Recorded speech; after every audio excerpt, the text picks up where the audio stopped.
Il se passe un truc en régie. C'est même allé jusqu'à la crise cardiaque. Est-ce vrai qu'on ne retrouve plus sa tête?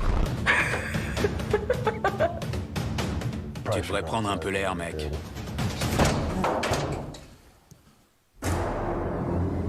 Depuis mon enfance, je collectionne les objets possédés.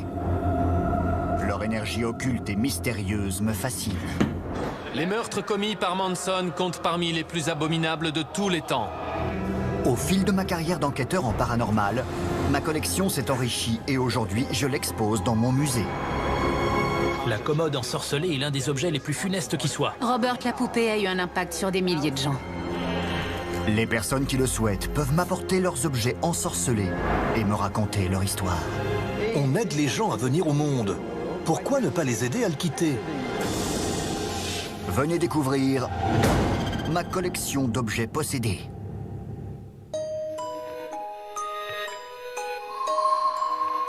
Jane Harris de Stourbridge en Angleterre. Actuelle propriétaire d'une poupée qui s'appelle Peggy. Tout a commencé quand j'ai publié une photo d'elle en ligne et que j'ai reçu des centaines de mails du monde entier. De graves problèmes de santé, voire potentiellement mortels, étaient apparus chez des gens qui l'avaient vue. Là, je suis totalement perdue. Et l'aide de Zach me serait précieuse.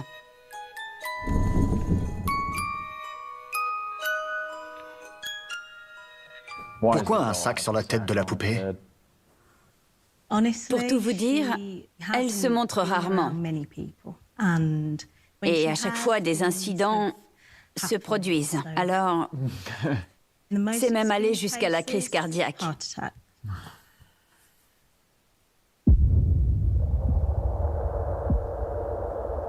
En somme, quelqu'un qui a regardé la poupée a fait une crise cardiaque. Oui.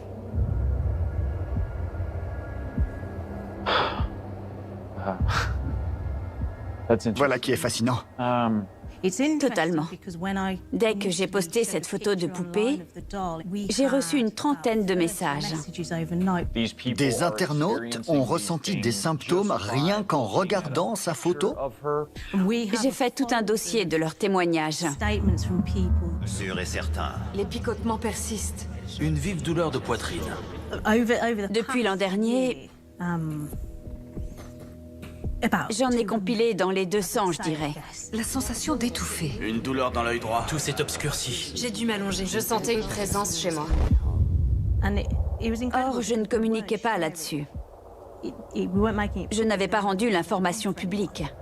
À votre avis, par qui est habitée la poupée et pourquoi s'appelle-t-elle Peggy? En février, un médium est entré en contact avec une dame prénommée Peggy. Comment expliquez-vous que cette poupée ait le pouvoir de rendre malades des gens qui l'ont simplement regardée en photo sur Internet? Je n'ai jamais vu ça. Je n'en ai pas la moindre idée. Peut-être que les esprits ressentent l'intérêt qu'on leur porte. Même si Peggy et son histoire restent une énigme, on sait néanmoins qu'elle a été fabriquée en Angleterre à la fin des années 60.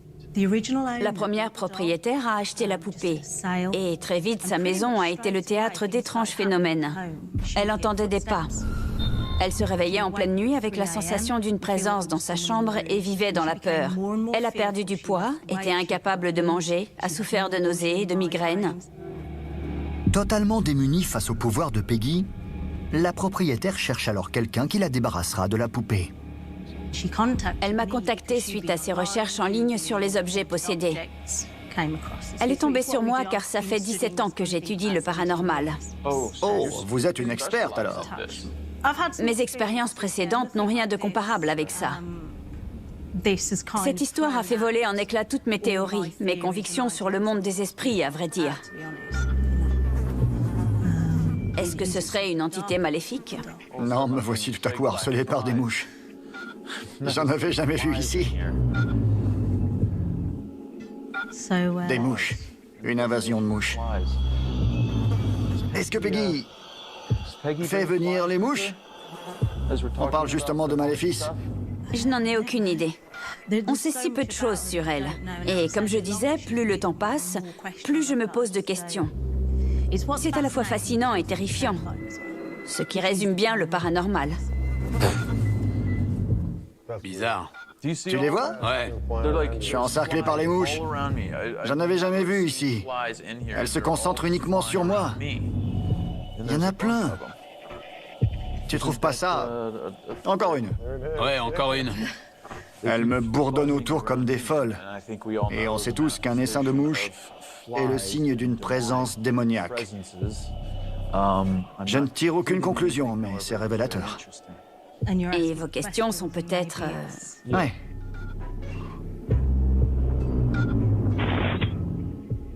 Là, je suis un peu mal, car j'ai notamment la phobie des poupées. Et cette poupée assise avec un sac sur la tête est sûrement l'une de mes pires visions de cauchemar. Ça pourrait être encore plus cauchemardesque. Si vous décidiez de la regarder sans. Un sacré défi. Qui sait? Avant de voir Peggy de mes propres yeux, je veux savoir à quoi je m'expose.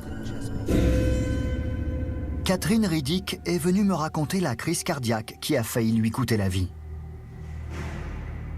Elle a fait tout le voyage jusqu'à Las Vegas dans l'espoir que je puisse l'aider à tourner la page. Pouvez-vous me décrire exactement l'expérience que vous avez eue avec Peggy? Mon cœur s'est emballé comme un cheval au galop. Et je me suis sentie mal. Au bout de combien de temps, après avoir regardé la vidéo de Peggy, avez-vous fait votre crise cardiaque? Quelques minutes. Pas plus. Quelques minutes. Oui, à peine. C'était incroyable. À l'hôpital, les médecins ont confirmé des modifications cardiaques. Avant la vidéo de Peggy, j'avais une santé de fer. Après, mon généraliste a lui aussi confirmé la crise cardiaque. J'en tremble encore. Chaque fois que j'en parle, je tremble comme une feuille. Et je ne me sens pas bien. Je ne peux regarder aucune photo, ni aucune vidéo de Peggy. Sinon, j'ai l'impression de devenir folle. J'ai 2 enfants à élever. Ils n'ont que moi. Désolée. Ne vous en faites pas. Ça va aller.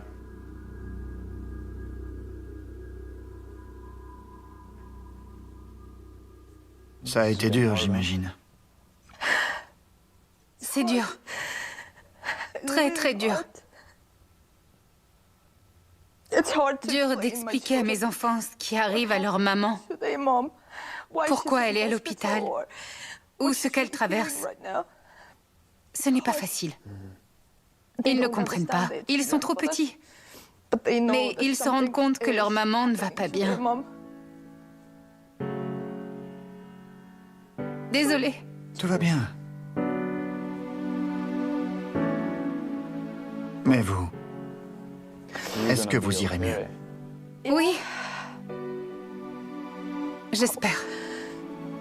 Diriez-vous que la poupée est responsable de tout ça?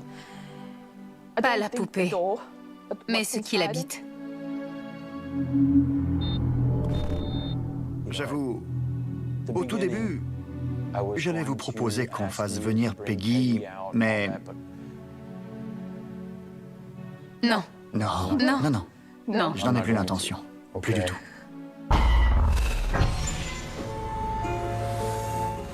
Je suis en pleine discussion avec Jane Harris, propriétaire de Peggy, la poupée accusée d'avoir causé de graves problèmes de santé à travers toute la planète.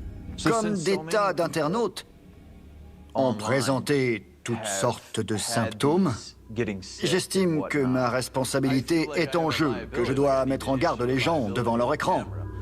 Que se passerait-il si on retirait le sac de la tête de Peggy et qu'on montrait son visage à notre public via les caméras? À votre avis, Ça pourrait être intéressant. Fascinant même. Certes, mais je n'ai aucune envie que mes téléspectateurs tombent malades. Alors, j'hésite là. À mon avis, quand on explore le paranormal, il faut se jeter à l'eau. Sinon, on n'a jamais aucune réponse. De toute façon, elle m'entend depuis le début alors. Allons-y. Vous voulez bien aller lui... Zach, La lumière rouge clignote. Traduction, il se passe un truc au centre des opérations. Vous permettez? Oui, bien sûr.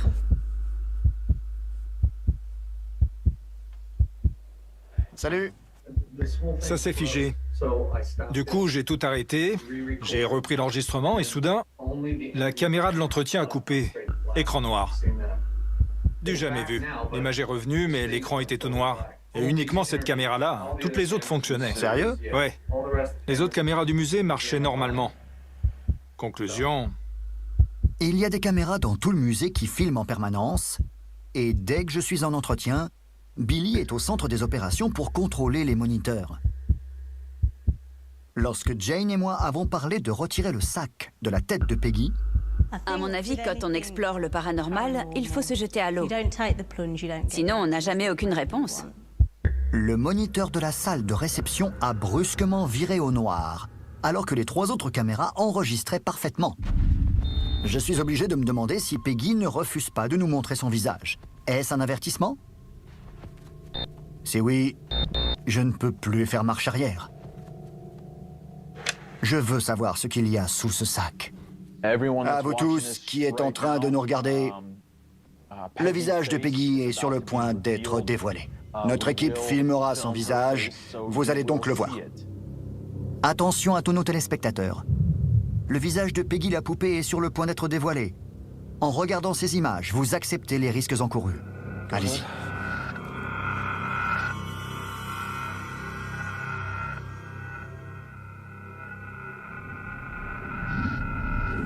Et si on mettait Peggy de face, pour que tout le monde puisse la voir depuis son canapé? Tu la vois, Jay? Oh que oui. Tu as zoomé dessus? Ouais, Elle te regarde? droit dans les yeux. Vous tous qui êtes à la maison, que ressentez-vous au moment où je vous parle? Sentez-vous quelque chose devant votre télé? De l'angoisse? C'est hyper interactif. On n'a jamais fait participer autant les téléspectateurs. À cet instant précis, j'éprouve une sensation inconnue jusque-là. Et je ne veux pas rester à côté de Peggy. L'atmosphère a totalement changé depuis que son visage est visible. Vous voulez bien ressortir avec Peggy? D'accord. Je vous retrouverai plus tard. Ça marche? Ok.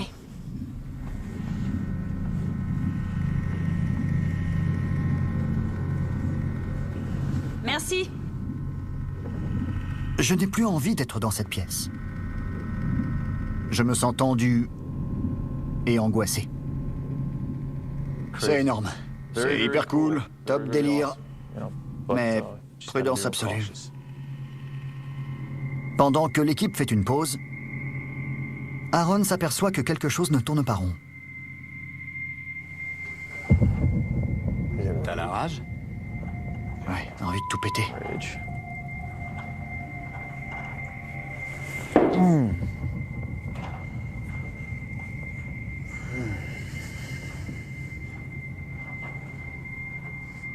Il y a sûrement une mauvaise énergie. En tout cas, fais gaffe, mec. Cette poupée, c'est du lourd. J'ai failli taper du poing dans la vitre. Bah, évite.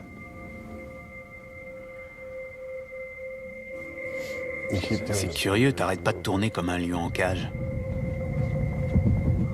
Entre l'énergie de la poupée et ce qui t'arrive, je parie que tu ressens la rage de la poupée. Méfiance, mec.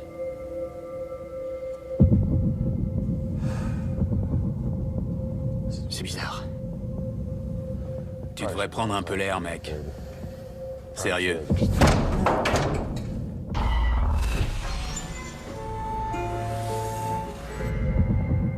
Je suis persuadé que Peggy la poupée est habitée par une entité malveillante. Depuis son arrivée ici, on a eu une invasion de mouches, des défaillances électroniques. Et maintenant, j'ai l'impression que quelque chose a pris le contrôle de mon corps. Tu devrais prendre un peu l'air, mec. Sérieux.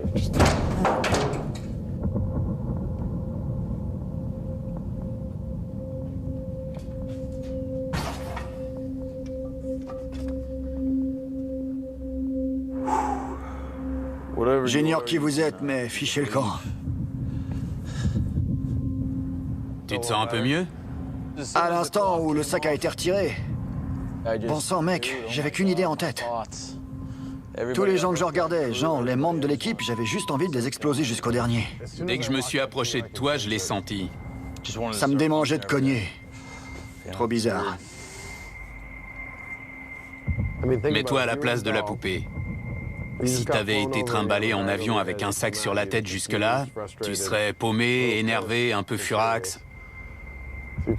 T'as sûrement capté les émotions de la poupée. Je l'ai senti entrer en moi. Quelque part, c'est toi qui as provoqué ça. Je l'ai senti entrer en moi. En toi? C'est toi qui as pris la décision CQFD. Attends, primo, les mouches qui se focalisent sur moi. Trop bizarre, ouais. Deuxio, la caméra qui s'arrête, uniquement dans la pièce où se trouve la poupée.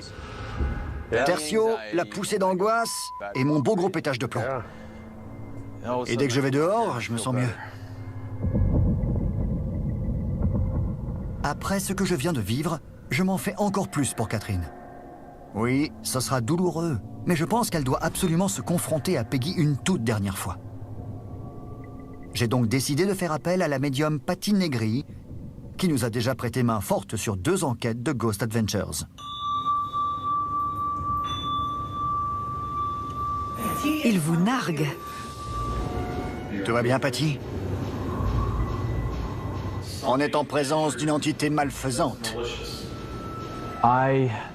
J'ai eu un entretien avec 2 dames venues du Royaume-Uni, dont l'une est propriétaire d'une poupée. Et je sais que vous êtes une spécialiste des poupées. C'est pour ça que je vous ai appelé, car j'ai besoin de votre aide. Je ne vous en dirai pas davantage. L'autre dame, qui va nous rejoindre, a vu son existence chamboulée pour avoir simplement regardé la poupée sur écran. Elle n'a jamais été en présence de la poupée. J'aimerais que vous l'aidiez, car elle a besoin de retrouver sa sérénité. Théodore, faites entrer Catherine. J'ai également proposé à Jay Weasley, l'un de mes enquêteurs sur Ghost Adventures, de participer à cette séance de spiritisme en tant que témoin impartial. Bonjour. Bonjour Catherine. Asseyez-vous, je vous en prie. Respirez. Lentement, à fond.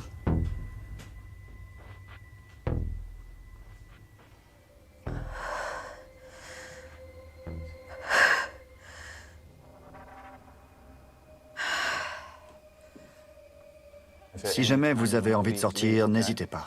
Sincèrement. Non, je veux y arriver. Pour moi. D'accord. Parce que je sais qu'elle me manipule. Mais il faut que ça cesse. Si tout le monde veut bien se donner la main, paume gauche vers le haut, droite vers le bas.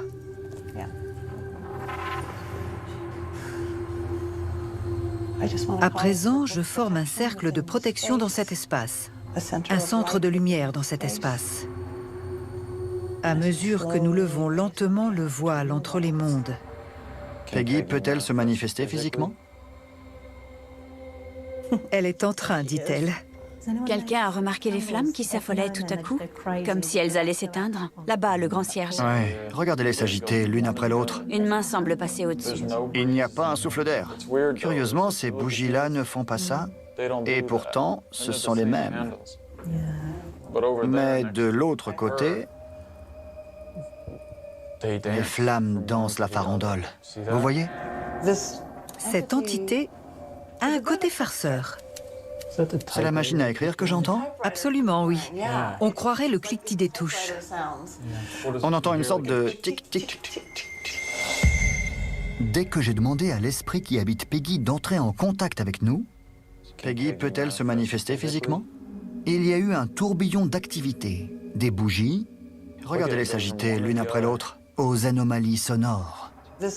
Cette entité... Une forme de vie intelligente est assurément parmi nous. Tout va bien? Ça va aller. Toute cette énergie qui virevolte provoque des réactions différentes selon les gens. Très différentes. Désolée. C'est rien. À l'évidence, l'énergie de la pièce déstabilise Catherine. Si la jeune femme veut réussir à se libérer de l'emprise de Peggy sur sa vie, c'est maintenant ou jamais. Et c'est toute seule qu'elle doit affronter sa peur. On tente un truc? Oui. Seriez-vous d'accord pour qu'on s'en aille tous et qu'on vous laisse avec elle? C'est une blague?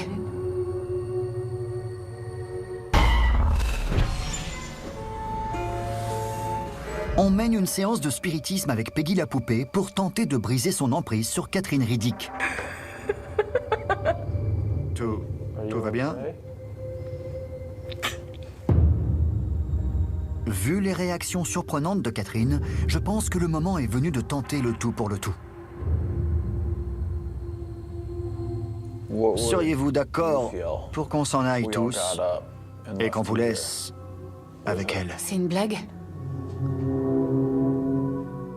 Vous êtes seul juge. Je propose simplement qu'on parte tous pour que vous restiez seul un instant. Voulez-vous essayer? On y va et on voit.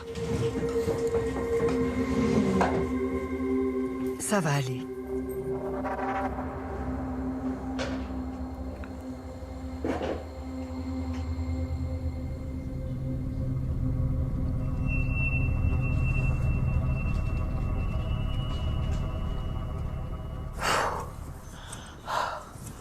Elle étouffe complètement.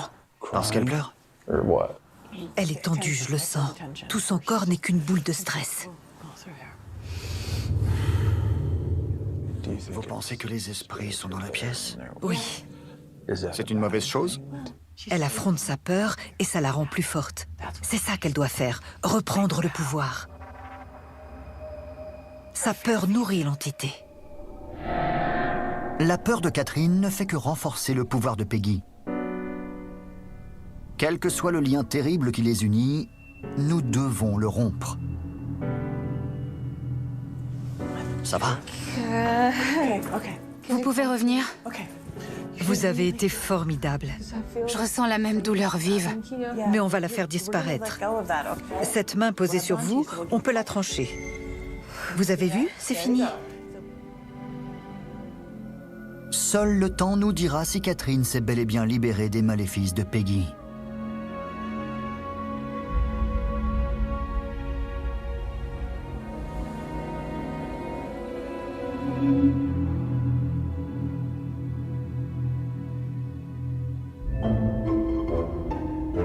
Tandis que je me remets de ma rencontre avec Peggy, ma mère et Aaron discutent avec des clients dans la boutique du musée. C'est fou. On prend des photos, on les garde précieusement, tout ça pour qu'elles finissent dans une brocante. Et après, tu vois? Oui, tout à fait. Bonjour Nancy. David. Quand j'en ai parlé à Zach, vous étiez tous les deux occupés. Et je viens vous le montrer. Oh là là, c'est fou. Oh là. Bon. C'est un vrai? Un vrai de vrai. C'est dingue. Ça s'articule avec d'autres os, hein? Oui, c'est un maxillaire humain. J'y crois pas. La classe. C'est incroyable. Tu l'as trouvé où? Un ami l'avait dans sa boutique de numismatique pendant des lustres, avec l'étiquette « ex-voleur à l'étalage ». Bien trouvé. Excellent. Et quand il a déménagé, il me l'a vendu. Ce crâne date de quand? Il est vieux, vu l'hypercalcification des dents. La vache. Mais oui. Un vieux crâne, quoi. Il est super bien conservé. Punaise, on entend encore le claquement des os. Dire qu'on lui ressemble. Enfin, toi, en tout cas. Oh là là. Ces deux derniers propriétaires n'ont pas fait de vieux os après l'avoir vendu.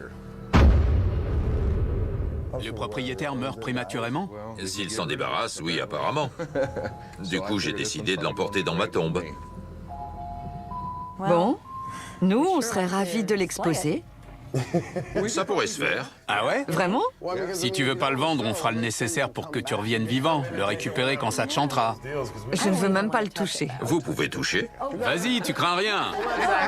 Non, merci, sans façon.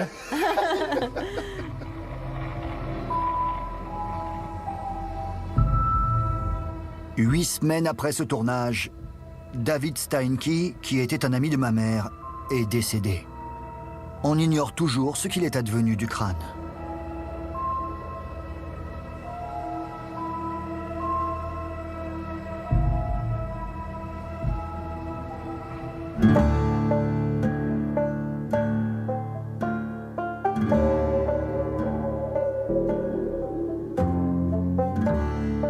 Je m'appelle Mary Skinner du musée du Tennessee à Nashville, dans le Tennessee, qui détient quelque chose de très macabre que j'apporte à Zach Bagans. Ce n'est pas un objet, mais un fragment d'être humain. Être humain qui fut le chef d'une centaine de pillards qui semèrent la terreur sur la piste de Natchez dans le Mississippi. Cette relique aurait fait vomir des visiteurs du musée et effrayé bien des enfants. Voilà pourquoi je veux la montrer à Zach. J'espère qu'il pourra m'éclairer sur ce mystérieux desperado.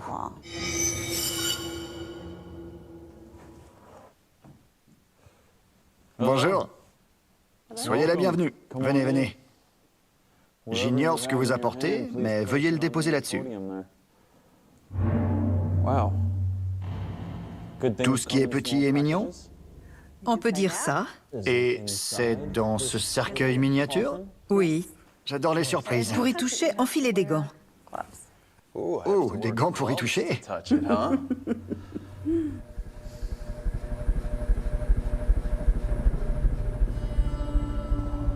C'est un...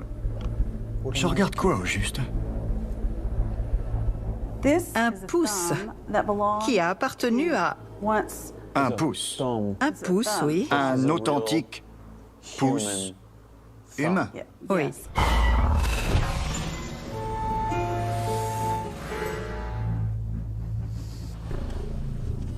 Je rêve ou quoi?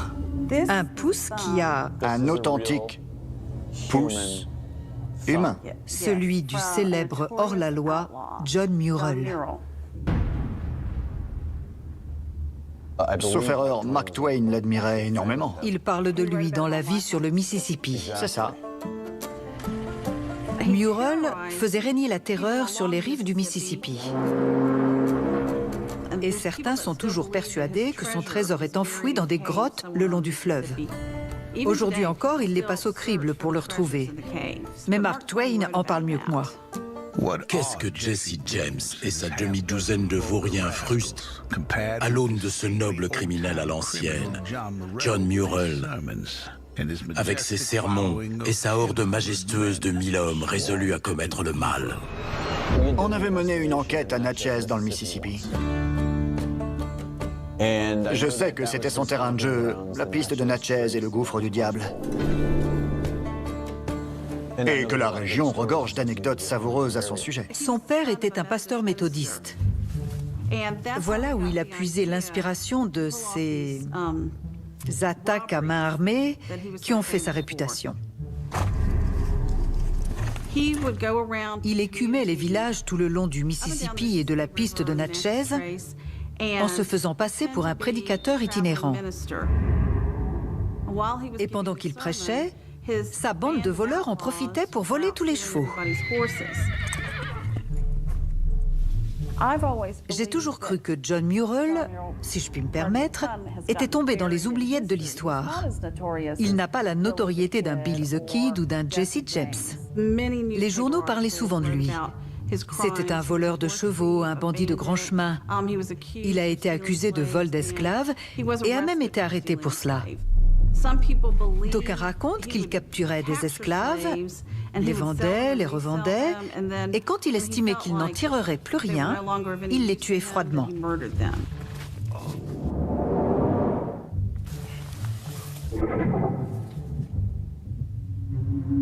Après une rencontre pourtant brève avec le pouce de John Murrell, Sarah Harvey a été assaillie par des symptômes physiques qui ont persisté longtemps et qui l'ont laissée nauséeuse, comme vidée. J'imagine que vous savez ce que c'est. Oui. Vous savez.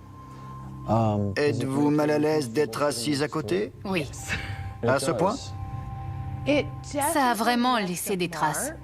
C'est impossible à oublier. Racontez-moi exactement. Je savais où il se trouvait sans qu'on me le dise. Il me suffisait de suivre cette angoisse qui ne faisait qu'augmenter. Qu'avez-vous d'abord ressenti? Une angoisse comment? Glauque.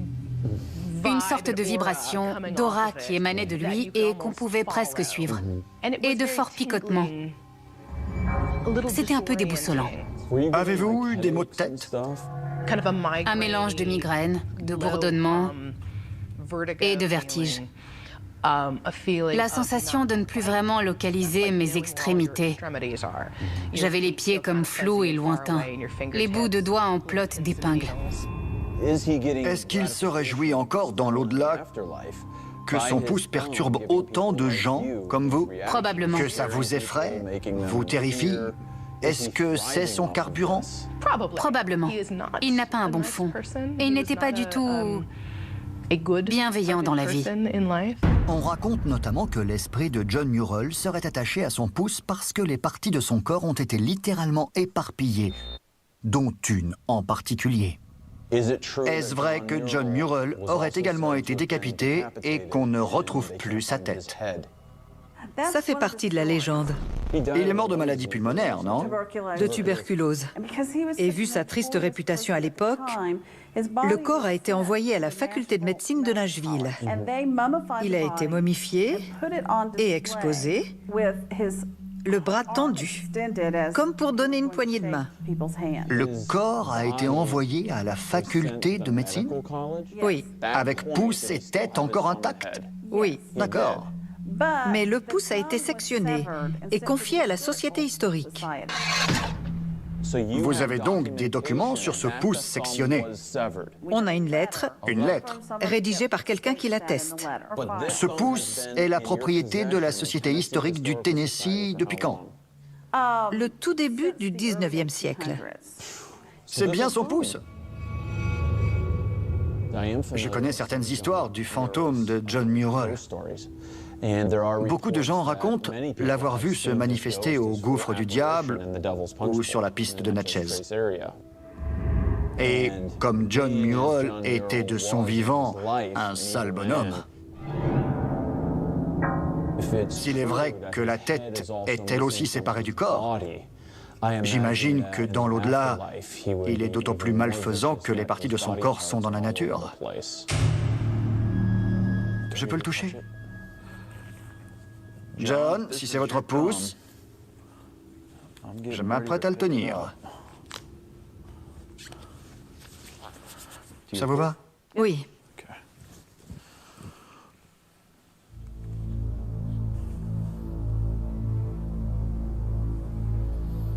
Gare à ne pas le faire tomber. C'est donc... Bon sang. La vache. Il est donc momifié, hein? Oui. Bon sang. J'ai un peu le trac, là. Je vais pas vous mentir. Tandis que je tiens un fragment de ce célèbre hors-la-loi, je me demande si son esprit me surveille ou si ce contact direct avec son ADN l'incitera à faire une apparition dans la famille des fantômes de Zak Bagans. Wow. C'est inouï. Le simple fait de le toucher. Imaginez combien de fois ce pouce a tenu une arme à feu ou combien de fois il a abattu quelqu'un avec cette arme ou... John Murrell et sa bande ont laissé une traînée de cadavres dans leur sillage. Aujourd'hui, sa descendante, Jamie Pistol, est venue nous raconter ses difficultés à gérer cet héritage meurtrier. Gamine, mon père me disait toujours que j'avais plein d'ancêtres géniaux et aussi plein d'ancêtres moins géniaux d'un certain côté de la famille. Ressentez-vous quelque chose par rapport à ça? Sentez-vous de l'énergie négative autour, par exemple? C'est vraiment fou. Vous voyez, j'ai les larmes aux yeux. Vraiment, c'est plus fort que moi. Pourquoi êtes-vous si ému? Aucune idée. Je l'ignore. J'ai peu l'habitude de tout ça. C'est sûrement lié à cette énergie, au fait qu'il a commis tous ces actes. Je sais que je n'ai aucune prise sur ce qui est arrivé autrefois, mais je ne suis pas fière de ces actes. En fait, le musée propriétaire du Pouce se trouve à quelques minutes à pied de mon lieu de travail, l'endroit où je passe l'essentiel de mon temps. Et le savoir exposé là-bas, c'est douloureux. Vraiment douloureux. Bref. Vous n'appréciez pas cette proximité? Vous ressentez quelque chose? Oui, oui, c'est ça, je me sens mal à l'aise. En fait, je vais bien, vraiment, mais j'ai le cœur gros. Si jamais vous entriez en contact avec l'esprit de votre ancêtre, John Murrell, et que vous pouviez communiquer ensemble, que lui demanderiez-vous? Pourquoi? Pourquoi il a agi ainsi? Qu'est-ce qui l'a séduit, attiré, au point de le pousser à commettre de tels actes? On comptait faire une séance de PVE avec le Pouce, histoire de voir où ça nous mènera. Oui.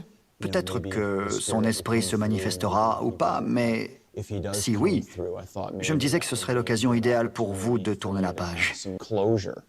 Ça vous dirait? Oui.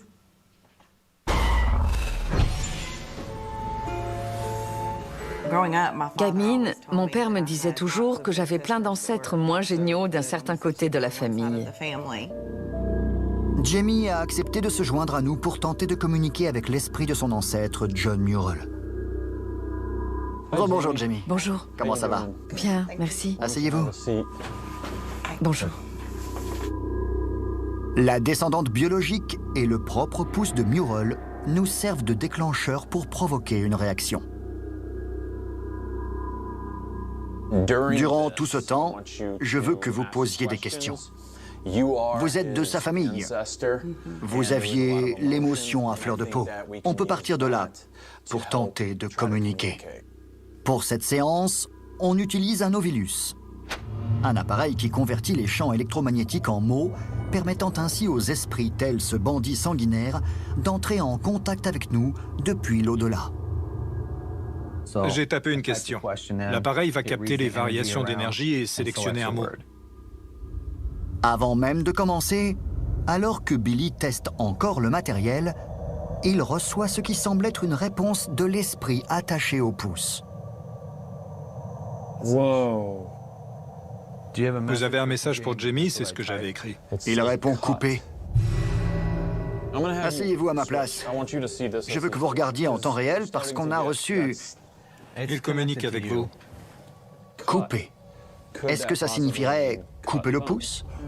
Je sais pas trop. Posez une autre question et regardez-le taper. Allez-y. Quand vous dites « couper », qu'est-ce que ça signifie?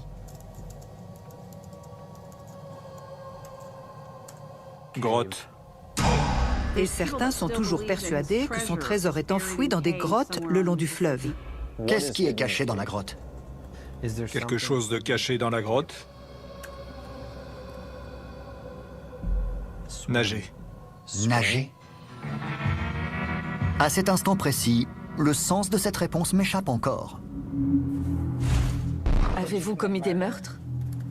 Avez-vous commis des meurtres? Noyé. Il venait de dire nager. Pour en avoir le cœur net, j'envoie une équipe explorer la région où Murrell et sa bande ont enterré des corps sans leur donner de sépulture. Un homme nous raconte alors une histoire qui fait incroyablement écho à ses révélations. Je revenais d'une conférence dans le sud du Mississippi avec un ami. On admirait le fleuve et on a aperçu un type debout sur la berge en contrebas. Deux autres étaient dans l'eau autour d'un corps. Il y avait du brouillard ce matin-là. Les nappes allaient et venaient sur l'eau.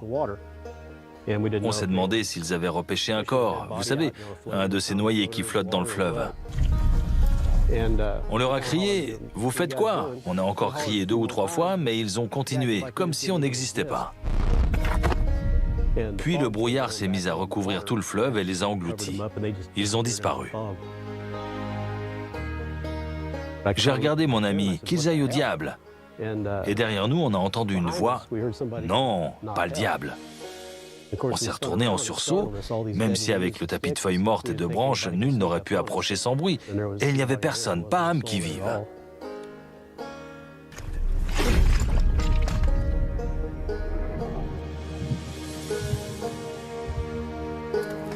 Avez-vous commis des meurtres?